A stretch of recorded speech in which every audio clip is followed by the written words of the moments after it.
I'm Danny Brown, and you're listening to 1 Minute Podcast Tips, the show that helps you be a better podcaster in just a minute a week. If you enjoy the show and want to support it, you can do that with a donation of your choosing at 1minutepodcasttips.com/support. And thanks so much for supporting. And now, this week's episode. At the end of last year, Spotify announced their new monetization options for podcasters, Spotify Partner Program and subscriptions. Now, while at first this might appear great news, after all, it might seem tempting to be making money on arguably the largest podcast platform in the world. Chances are for the average podcaster that's not going to happen because of their eligibility limitations. For the Partner Program, for example, you need to be hosted with Spotify for Creators, have 10,000 streamed hours on Spotify in the last 30 days, have been streamed by 2,000 unique Spotify users in the last 30 days, and have at least 12 episodes published.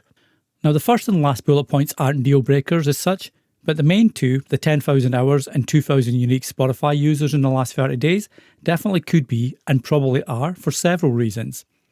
According to the Podcast Marketing Academy's Podcast Marketing Trends 2024 report, the average podcast has 425 downloads per episode and 1,132 downloads per month. So if your figures are similar to that of the average podcast, then the Spotify Partner Program is out of reach, unfortunately. That, and the fact that a lot of listeners won't use Spotify for personal reasons, is a great example of why having multiple monetization options without restrictions is key. So, things like Patreon, Buy Me a Coffee, direct sponsors, premium and exclusive episodes, merchandise, affiliate marketing, and more. Many podcast and hosting companies also offer great options like memberships, private podcasts, etc. By keeping multiple options open and not restricted to a single platform, you'll also be better positioned to manage if one of these options are no longer available to you, which can make a huge difference to your revenue goals. I talk about this a bit more in depth over at my Be a Better Podcaster newsletter, and I'll leave a link to that in the show notes so you can check it out. Until the next time, happy podcasting. Thanks for listening.